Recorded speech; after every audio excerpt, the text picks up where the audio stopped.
Bonjour Jérôme Gage. Bonjour. Salut Pablo. Salut, salut. Merci Jérôme d'avoir accepté notre invitation. Jérôme, tu es secrétaire national du Parti socialiste conseiller régional d'Île-de-France. On avait envie de faire avec toi un point sur la situation du Parti socialiste. Votre candidate Anne Hidalgo a réuni moins de 2% des voix au premier tour. Vous vous êtes réunis mardi soir à l'occasion d'un conseil national pour prendre des décisions sur la suite. Olivier Faure l'assure, le PS surmontera ses épreuves, il survivra. D'autres, plus critiques, en appellent à l'autodissolution du Parti socialiste. On reviendra évidemment sur le débat de Marine Le Pen et d'Emmanuel Macron hier soir et l'enjeu du vote de dimanche. Mais d'abord, un mot. Comment tu expliques l'échec, l'effondrement de ta famille politique? C'est un long processus. D'abord, je pense qu'une campagne, d'abord mesurer l'échec d'une famille politique au résultat de l'élection présidentielle, c'est de bonne guerre, puisque je commencerai probablement par là, mais on a placé l'élection présidentielle au cœur de la vie politique, et à gauche, je pense que c'est une erreur systémique principielle dont il faudra qu'on sorte. C'est-à-dire qu'on crève tous de ce présidentialisme. Je ne dis pas ça pour évacuer l'analyse, hein, mais à chaque élection présidentielle, on se rend compte, et on va le voir tout à l'heure quand on va parler probablement des alliances possibles à l'occasion des élections législatives, c'est qu'on fait de l'élection présidentielle l'alpha et l'oméga de la vie politique, se glissant dans les habits d'un présidentialisme qui nous rend tous stupides en réalité, et qui ne correspond pas à la culture politique de la gauche. Et donc, pour répondre plus directement à la question, c'est donc on va se focaliser sur cette élection présidentielle en pensant que c'est elle qui donne le thermomètre de la réalité d'une famille politique. Donc à cette aune-là, c'est cataclysmique, bien évidemment, parce que dans l'histoire du Parti socialiste, on est au plus bas niveau jamais rencontré. Pour autant, il y a d'autres formes d'expression du socialisme dans les élections locales, dans les élections départementales, dans les élections régionales. Et donc, voilà, je vais immédiatement tempérer le côté cataclysmique. Aujourd'hui, des millions de Français continuent à être dans des villes, à vivre dans des villes, dans des départements ou des régions qui sont dirigées par des édiles socialistes. Donc, ce n'est pas un effacement. Et donc, j'évacue tout de suite cette histoire d'autodissolution, de disparition. Il y a une réalité. Pour autant, cet échec, il s'explique principalement par deux raisons. C'est-à-dire que, d'ailleurs, si on regarde l'analyse des résultats, le bloc social écologique, en 2022, il fait le même résultat qu'en 2017. 17. Il était rassemblé autour de Benoît Hamon en 2017. Il était divisé entre deux candidats, Yannick Jadot et Anne Hidalgo en 2022. Il fait quand même 6,5%. Déjà, tu dirais que L'autre, c'est la principale erreur de votre famille, c'est de ne pas avoir réussi à vous rassembler Yannick Jadot, Anne Hidalgo? non, parce que là, ça va donner l'impression, le rassemblement avant d'avoir eu un enjeu de bataille culturelle, je vais y revenir dans un instant, de travail programmatique, d'acculturation sur un certain nombre de thématiques.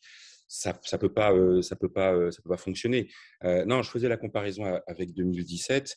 Euh, pour donner un des facteurs explicatifs qu'il faut regarder lucidement quand on est socialiste, c'est que dans les deux cas, la parole est mise au niveau national par un socialiste, quel qu'il soit, un ancien frondeur en 2017, une authentique social-démocrate en 2022. Cette parole socialiste, elle n'est pas entendue, elle est même pas, on y prête peu attention, et voilà, tout le monde est mis dans le même sac d'une certaine manière, et donc ça dit cette chose, c'est que après le quinquennat 2012-2017, euh, la parole socialiste, la promesse socialiste, l'espérance socialiste, elle s'est fracassée sur la perception elle se fracasse sur la perception que nos électeurs, les électeurs de gauche, ont eu de cette période-là. Tant qu'on ne regarde pas ça avec cette lucidité, eh bien, on se fourvoie.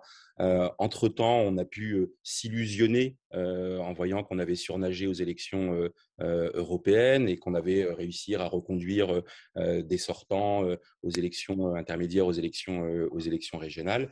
Mais il y a, oui, un problème de l'émetteur, j'aime pas ces termes de marketing, mais de la marque Parti socialiste, parce que ce qu'elle a imprimé malheureusement dans une partie de nos concitoyens, c'est un décalage très grand entre l'espérance qui peut être levée quand la gauche arrive aux responsabilités. C'était le cas en 2012 quand nous avons gagné l'élection présidentielle et que nous détenions un nombre important de leviers dans le pays, et la réalité de la pratique du pouvoir où, et on y reviendra en parlant des alliances, le signal premier était que une partie de nos alliés, de nos alliés électoraux, parlementaires, au diapason de notre soutien populaire, s'est délité, et tout ça a éclaté. Puis le dernier Juste élément. pour compléter ce que tu dis, excuse-moi Jérôme, et Pablo, je te laisse la parole évidemment, mais dans l'autocritique que tu fais, il y a aussi une part d'erreur de ligne politique. Le Parti socialiste est souvent associé à l'idée d'accompagnement du libéralisme, de compromis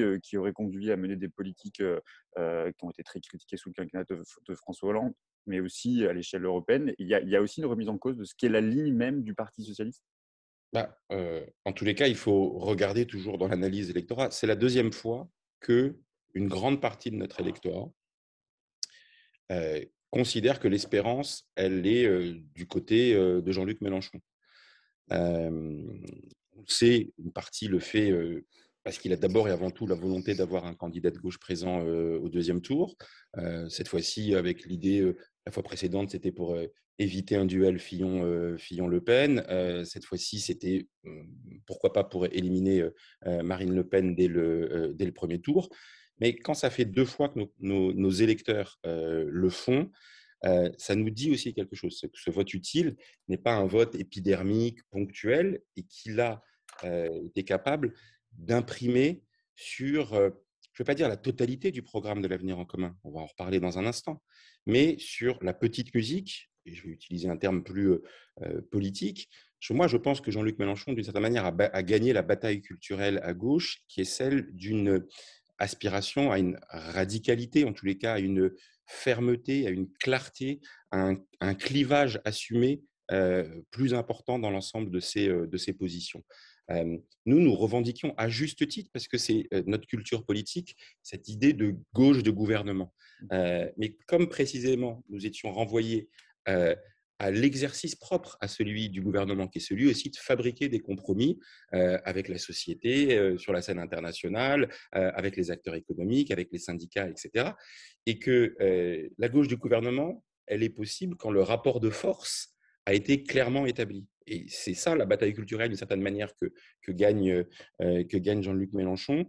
Et d'ailleurs, on le voit dans la capacité qu'il a eu à remobiliser une partie des lecteurs populaires, dans la jeunesse, dans les quartiers, autant d'endroits où Mais c'était ce même que la parole portait. politique était plus entendue. Ouais. Mais c'était finalement ce que portait le Parti socialiste. Il fut un temps quand Mitterrand disait il faut assumer la rupture avec le capitalisme, sinon on n'est pas socialiste. C'est peu ou prou ce que propose Jean-Luc Mélenchon avec l'avenir en commun. Je le synthétise dans la formule que j'évoquais. On peut être une gauche de gouvernement à condition d'avoir en amont établi le rapport de force, d'avoir une clarté dans les positions, d'avoir ces exigences, ces principes, cette radicalité. Encore une fois, je considère on peut être un socialiste radical, on peut être un réformiste radical, les deux pouvant se compléter, se parler mutuellement. Donc voilà, je pense que nos électeurs ont trouvé là la lumière de cette espérance, de cette musique, encore une fois. Voilà. Je pense que la période n'est pas aux eaux tièdes et que la perçu qu'en face de nous, il y avait un bloc libéral cohérent avec une certaine radicalité, même si l'enrobage est très mièvre, est très lisse, est très gentil, mais il y a une radicalité respectable, encore une fois. Je veux dire, face à nous, on a en effet deux blocs, un qui ne l'est pas, qui est celui de l'extrême droite, mais pour le pouvoir en place, c'est une droite libérale comme le pays en a connu, qui, elle, a généré une déception, une frustration évidente parce qu'une partie des électeurs de gauche avaient cru à la petite musique du balancement circonspect, hein, du en même temps, et que face à cela, promettre ce à quoi je crois, moi, fondamentalement, c'est-à-dire à cette idée de cette gauche qui peut se rassembler, qui peut produire du compromis, parce qu'encore une fois, pour moi, ce n'est pas un gros mot dans la vie politique. Sauf que nos électeurs ont considéré que le centre de gravité, pour faire ça, il s'était déplacé du Parti socialiste et même Toi-même, tu as et hésité, même du Bloc Jérôme. social et écologique Toi- vers la France insoumise. Toi-même, tu as hésité au moment du vote lors de ce premier tour. Tu as hésité à voter Jean-Luc Mélenchon. Peut-être tu as voté Jean-Luc Mélenchon d'ailleurs.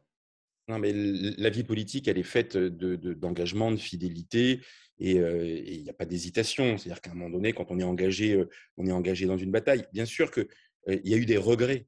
C'est-à-dire que quand on se retrouve dans la situation d'écarter, enfin de ne pas avoir la possibilité d'avoir un candidat de gauche à l'élection présidentielle, on remonte le fil et on se dit, mais comment, alors là par contre on peut se jeter la pierre et la responsabilité collective, comment on en arrive à ça? Et là je le dis très clairement, Yannick Jadot, le Parti socialiste, les Verts, les Insoumis, les communistes portent quand même une responsabilité immense dans le fiasco de cette élection. Après, on va pouvoir se dire tel et tel s'en sort mieux et on va adresser des responsabilités.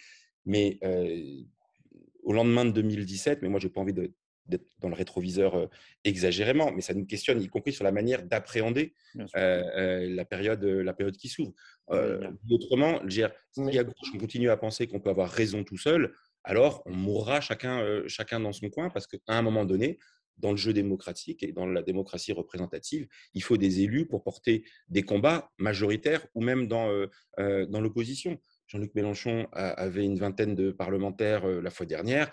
Est-ce que c'est bien? Est-ce que c'est pas bien? Ok, il en avait. Mais ça ne suffit pas à irriguer, à participer de l'éducation populaire, de la conscientisation, pardon, utiliser des termes très ancien monde. Mais voilà, et donc, de ne pas avoir été capable d'organiser, et on va en parler dans un instant, j'en suis sûr, mais du coup, là, on va se poser la question dans l'urgence, précipitamment, de qu'est-ce que c'est qu'un programme de gouvernement autour duquel on peut présenter éventuellement des candidats aux élections législatives. Que ne l'avons-nous fait précédemment et je le dis encore une fois, chacun pensant dans son couloir que la présentation de son candidat à l'élection présidentielle détermine sa survie. Paradoxalement, c'est l'inverse. Parce que ceux qui présentent un candidat et qui se plantent lamentablement, c'est là la question de la survie qui est menacée. Et ça empêche ce qui est le plus essentiel pour moi, pour la survie politique, pour la survie d'existence, et puis même aussi accessoirement pour la survie organisationnelle et financière, parce que le financement des partis politiques est assuré par le score aux élections législatives. Paradoxalement, c'est là que se noue plus l'avenir de la gauche et des partis politiques, c'est la préparation des élections législatives. Bref, on va venir sur les législatives. Le quinquennat et l'inversion du calendrier, on continue à en boucler Justement, les séquences. Justement, en parlant de survie, là, vous jouez un peu votre survie en ce moment et le PS, on voit qu'il est partagé entre plusieurs lignes stratégiques. Comment est-ce qu'on peut résumer finalement ce qui est en train de se passer au Parti socialiste? Il y a d'abord ceux qui avaient été tentés par Macron. Bon, le gros de ceux-là, ils sont déjà partis, hein. Et aujourd'hui, on a le sentiment que le PS est partagé entre ceux qui n'arrivent pas à digérer finalement la défaite dans cette présidentielle et ceux qui veulent reconstruire une social-démocratie.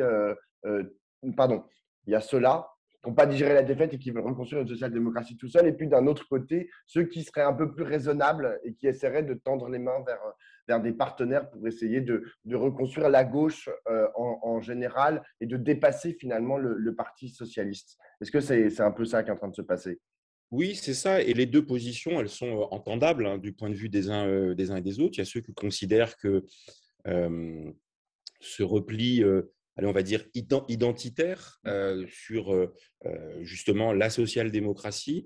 Et je le dis sincèrement, Anne Hidalgo l'incarnait avec son style, avec son talent, avec son opiniâtreté. C'est cette idée de se dire, voilà, il y a cette social-démocratie, de gouvernement, encore, je réutilise l'expression, héritière d'une certaine manière de ce qu'a été Jospin entre 1997 et 2002, ou même la manière dont les socialistes ont été aux responsabilités entre 2012 et 2017.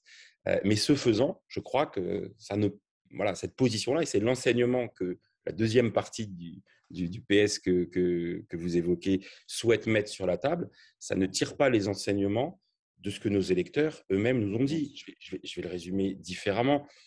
Dire que Jean-Luc Mélenchon, ce n'est pas la gauche, comme certains ont pu le dire.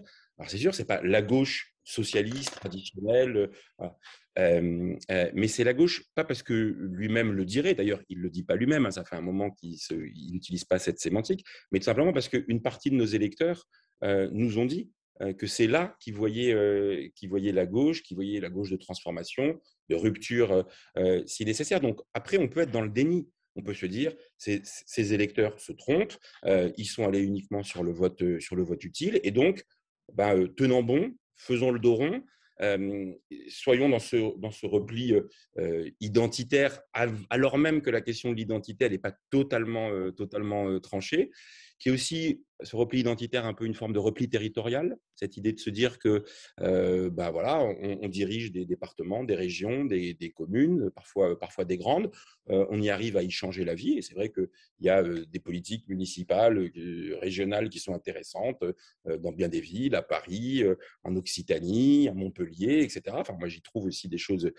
très inspirantes, et de se dire, voilà, c'est là qu'on a les leviers, on arrive à produire du rassemblement de la gauche, pas toujours total, mais en tous les cas, à changer la vie à l'échelle locale. Donc oui, il y a cette tentation. Et puis de l'autre côté, il y a, je ne sais pas comment il faut les appeler, vous avez dit raisonnable, je ne veux pas dire que les autres sont déraisonnables, mais il y a une forme de pragmatisme, de réalisme. L'autre jour, j'ai cité Lacan au Conseil national. Oui. La réalité, c'est quand on se cogne. Bon, on s'est cogné à la manière dont ceux de nos électeurs, ceux-là même qui ont fait les victoires dans les villes et les départements et les régions dont je parlais tout à l'heure, voilà, nous ont dit. Voilà. Donc, pour que les choses soient claires, dire ça ne fait pas de nous des insoumis. Ah, ça fait juste dire qu'il y a quelqu'un à qui la responsabilité a été confiée d'organiser le dialogue à gauche. Maintenant, regardons, on sort d'une période où il n'y en a pas eu. Donc, regardons si c'est possible. Moi, je considère qu'il est souhaitable. Est-ce que ça va marcher? Je ne peux pas vous le garantir parce qu'il y a des travers de part et d'autre. Et ce crétinisme présidentiel et cette malédiction, elle peut continuer à s'abattre sur nous. Tu parlais de cette citation de Lacan et tu as eu une autre formule plutôt bien sentie aussi au cours de ce Conseil national. Tu as dit « Vouloir faire des insoumis des diables ne fera pas de nous des anges ». C'est un peu ce que tu viens de dire. Il va y avoir ce fameux troisième tour dont tu parlais des législatives. Olivier Faure, justement, lors de la réunion du Conseil national, a dit ceci: « Si Jean-Luc Mélenchon veut être Premier ministre, il faut que la gauche gagne. Et pour gagner, elle doit être rassemblée. » La ligne que vous avez adoptée mardi soir, c'est un mandat donné à Olivier Faure pour négocier un accord avec toute la gauche et les écologistes, insoumis compris. C'est quoi les marges de manœuvre que vous avez aujourd'hui pour négocier et qu'est-ce que vous attendez finalement de ce compromis ou de ces négociations à venir? C'est touchy, hein, pardonnez-moi pour l'expression, mais on va devoir faire dans un temps ramassé cette confrontation programmatique à laquelle, en réalité, personne ne s'est livré. Il y aurait pu y avoir des espaces politiques pour le faire en amont. Il y aurait même pu avoir un espace de sélection avant la présidentielle avec l'hypothèse de la primaire. Hein. Je ne dis pas que je n'ai pas le moindre regret sur la manière dont les choses ont terminé en eau de boudin avec la primaire telle qu'elle a été construite cette fois-ci. Mais je continue à penser que dans l'impossibilité d'organiser une sélection, ou alors ça se transforme en premier tour de l'élection présidentielle, le débat programmatique, la construction d'une ligne de rassemblement et l'arbitrage par les électeurs de gauche aurait été, me semble-t-il, préférable. Donc, la marge de manœuvre, elle est extrêmement faible parce qu'il y a une réalité. Donc, quand on rentre dans une négociation, il y a un rapport de force qui est celui du premier tour de l'élection présidentielle. Si Jean-Luc Mélenchon et les Insoumis arrivent, et ce qu'ils ne font pas, ce qui est assez intéressant d'entendre ce bouger-là en disant c'est le programme L'Avenir en commun et rien d'autre, je vous rappelle que c'était la formulation qui était celle de 2017, et c'est la différence première. Je vous disais qu'il y avait des ressemblances avec 2017, il y a aussi des différences.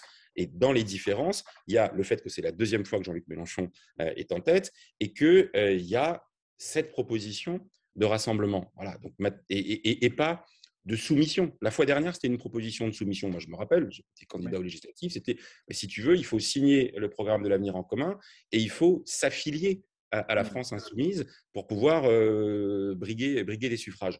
Là, il y a, et c'est ça qui est intéressant à vérifier, c'est parce qu'on dit il n'y a pas de volonté hégémonique, en tous les cas, c'est ce qui nous est indiqué. Donc, pas de volonté hégémonique, ça veut dire pas de volonté de nettoyer D'aucuns pourraient dire, en y mettant du pathos et de la psychologie, que Jean-Luc veut régler ses comptes et nettoyer toutes les autres formations politiques. Il en a d'une certaine manière les moyens électoraux de le faire. Quand il dit « pas de rancœur, séchez vos larmes », je pense qu'il l'adresse à ses propres militants, et il l'adresse aussi d'une certaine manière à l'ensemble de la gauche. Donc, encore une fois, la marge de manœuvre, c'est celle de la sincérité de la démarche. Voilà. Si l'objectif, c'est de gagner et de jouer le troisième tour, ce que je crois possible, même si on connaît la dynamique propulsive d'un deuxième tour d'élection présidentielle. Et je le redis ici, moi je souhaite très clairement la victoire d'Emmanuel Macron et que le Front National et que l'extrême droite soient réduits au score le plus petit. La marge de manœuvre sera de regarder sur un certain nombre de points qui figurent dans nos programmes respectifs, dans quelle mesure on peut construire un programme de gouvernement partagé, un programme commun partagé, un contrat de législature, appelons ça comme on veut.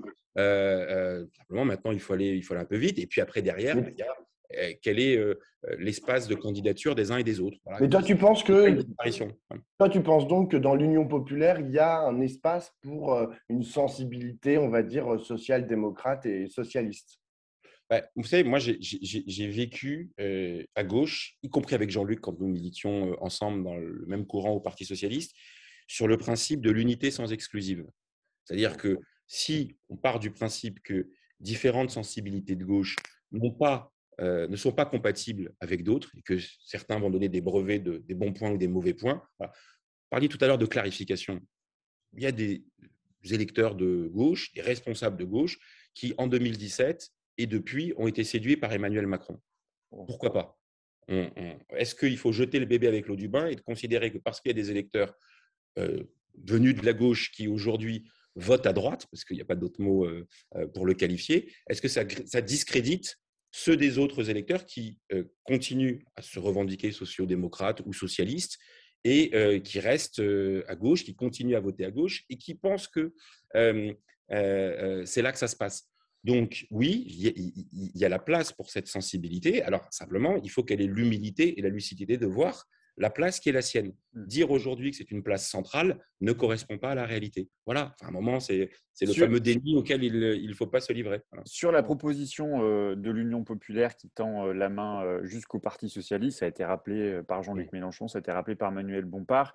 Et si on fait l'impasse aujourd'hui de la machine à calculette pour voir ce que propose l'Union populaire, parce qu'ils ont aussi dit que les négociations sur les circonscriptions devaient se faire sur la base des résultats obtenus le soir du premier tour.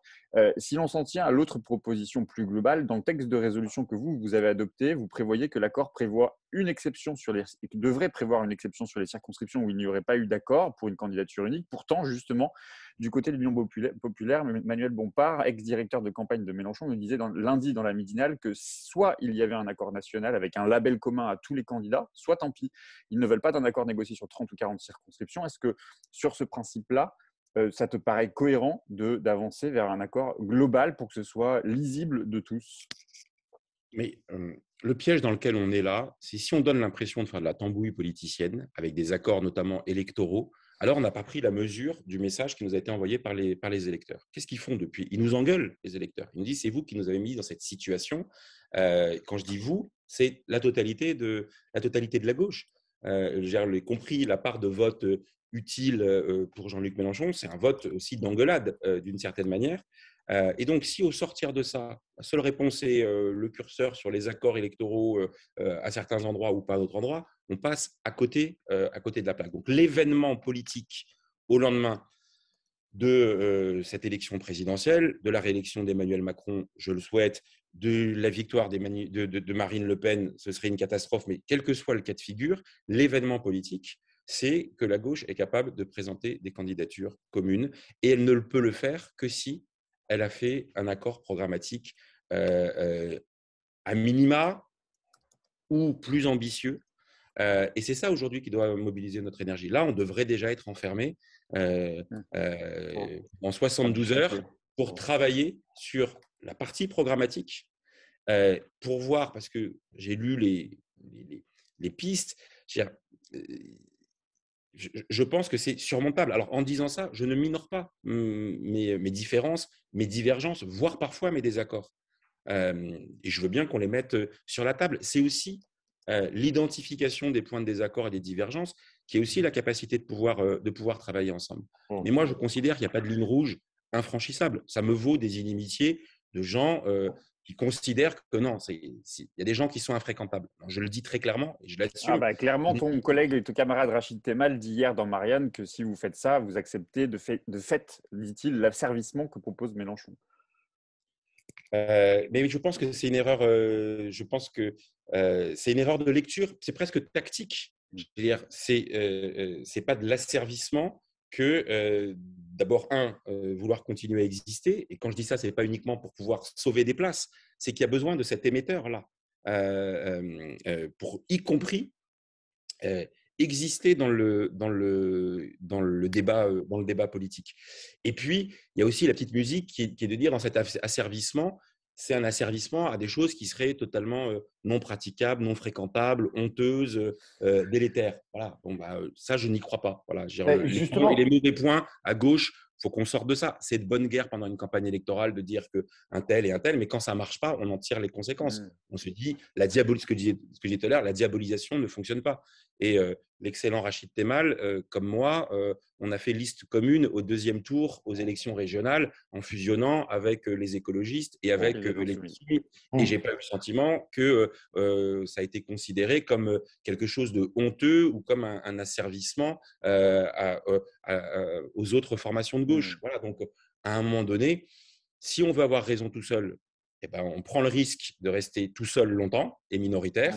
Si on aspire à gagner les cœurs et les esprits, alors eh ben, on est capable d'avoir ces 50 nuances de gauche. Et je pense même que dans l'Union populaire, moi, je pense que cette confrontation, il y a quelques-uns des sujets. Vous savez, moi, j'ai été formé, c'est un secret pour personne, par Jean-Luc Mélenchon à la vie politique.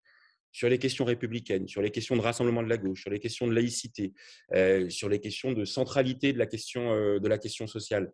Et sur la fin, puisqu'il avait commencé à faire émerger ce concept au Parti socialiste, sur la question de la planification écologique. Moi, sur tous ces sujets, je veux bien qu'on ait à nouveau la confrontation et de regarder quel est le gap qui existe dans les propositions, dans le style et le tempérament. Moi, j'ai en effet des points de vigilance, mais qui ne sont pas des points d'oukase et d'infréquentabilité. Parce que je pense que ça arrange tout le monde de dire que oulala, ils ne sont pas républicains, oulala, ils ne sont pas européens, oulala, ils ne sont pas, pas laïcs. J'ai eu, moi, des débats, y compris dans ma propre formation politique, sur l'ensemble de ces questions. Voilà. Et à un moment donné, pour gagner les débats, il faut les mener. Voilà. Et je veux bien ça, aussi... tu penses que c'est surmontable? Parce que franchement, ça a été quand même très violent, surtout dans la dernière ligne droite de la campagne. Je veux dire, ce qui a été dit sur Jean-Luc Mélenchon, à la fois par Rachid Temal, dont on parlait tout à l'heure, par Carole Delga le soir du premier tour, ou par Anne Hidalgo pendant les 3 dernières semaines. Enfin, je veux dire, c'était l'ami des dictateurs, les pas républicains, etc. Est-ce que les sympathisants, finalement, auxquels vous avez que vous avez habitué en fait à cette petite musique, est-ce que vous pensez que ils vont réussir à passer du Parti socialiste et Anne Hidalgo qui explique que Jean-Luc Mélenchon est l'ami de Vladimir Poutine à on va tous être dans l'Union populaire? D'abord, je ne sais pas si on sera tous dans l'Union populaire, mais en tous les cas, on joue le jeu de la démarche de rassemblement de la gauche. Et quand j'entends certains nous dire que le PS pourrait se fracturer sur cet aspect des choses, savoir, voilà, entre les raisonnables, les pragmatiques, je sais pas, et puis les identitaires ou le canal historique, si j'ose dire. Franchement, si le PS se fracture sur un sujet de rassemblement de la gauche et de démarche unitaire, alors là, on marche sur la tête, parce que c'est le contraire de l'ADN voilà, du Parti socialiste. Mitterrand, puisqu'il a été cité, qu'on va tous l'invoquer, rassembler d'abord le PS pour rassembler la gauche et rassembler l'ensemble des Français. Voilà. Et en fait, et Gramscien, d'une certaine manière, c'est d'abord mener une bataille culturelle dans le PS et la faire avec le reste de la gauche.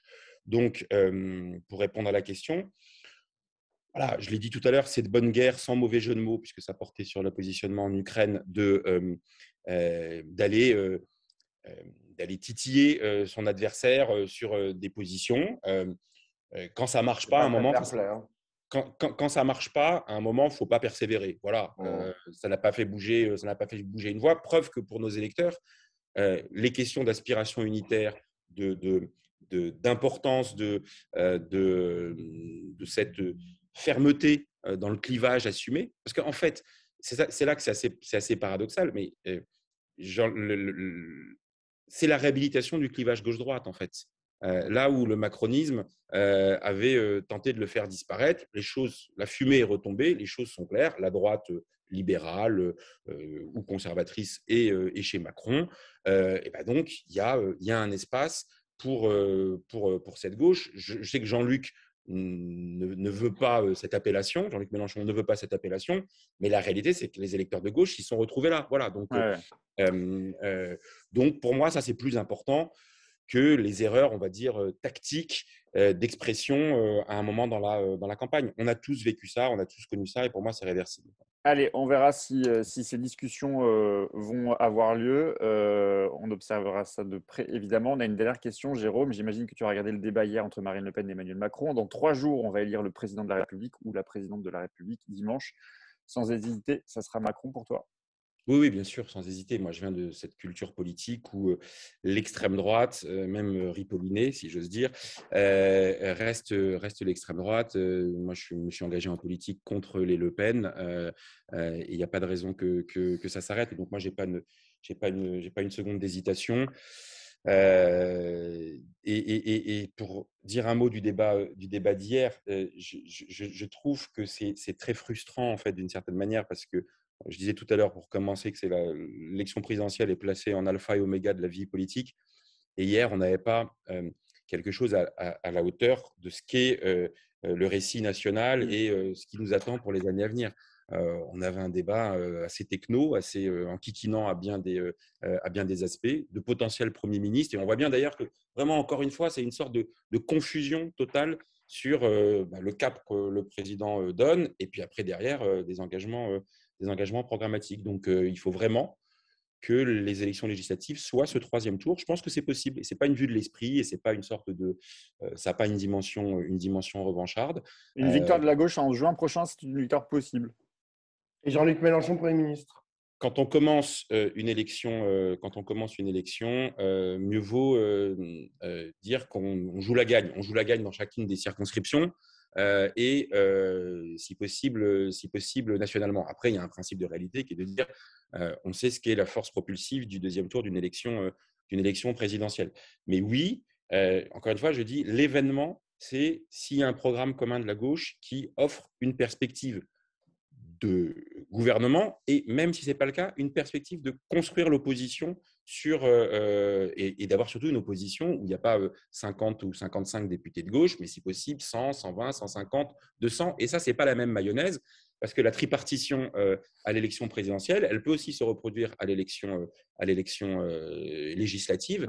Ouais. Dans la couleur de l'Assemblée nationale. Et à ce moment-là, ce n'est pas du tout la même idée, y compris pour un sujet très clair.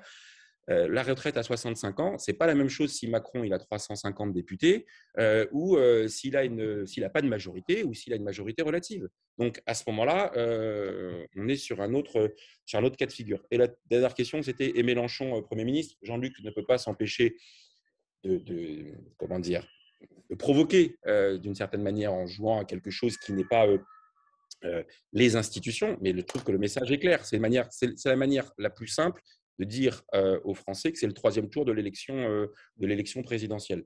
Et nous, on l'aurait dit avec des formules plus précautionneuses, qui est de dire le Premier ministre sera issu de la formation politique arrivée en tête lors des élections législatives. Comme Jospin est devenu Premier ministre dans une coalition gauche plurielle parce que les socialistes étaient majoritaires, là, il enjambe les étapes, il va droit au but. Si d'aventure cette coalition de gauche gagne les élections législatives, il nous indique que c'est lui qui est disponible pour être Premier ministre. Et moi, je vais le dire sans état d'âme, de la même manière que je préfère Macron à Le Pen, je préfère avoir Mélenchon comme Premier ministre que Joanne Bardella ou Sébastien Chenu au Front National ou un ministre de la droite libérale comme, je sais pas, Christine Lagarde ou Elisabeth Borne, voilà, pour citer 2 noms qui sont mis en avant par la Macronie. Voilà, c'est tout.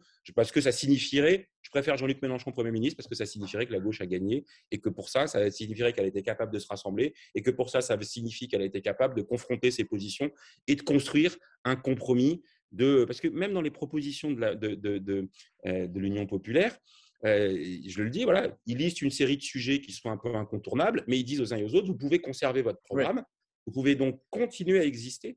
Et dans donc, les intergroupes. il n'y a pas cette volonté d'éradication. Et après, voilà, après, chacun doit continuer à convaincre. C'est pour ça que moi, je ne crois pas. Ce n'est pas se soumettre ou se démettre. C'est un principe de réalité et c'est la petite musique unitaire qui avait malheureusement disparu dans le logiciel des Insoumis et de Jean-Luc Mélenchon, que moi j'ai connu historiquement très fort présent chez lui. On a beaucoup cité Mitterrand là, c'est un moment de se dire, voilà, être capable de rassembler. Je trouve ça, en tous les cas, je trouverais irresponsable de ne pas saisir la perche. Voilà. Merci Merci Jérôme. beaucoup, Jérôme.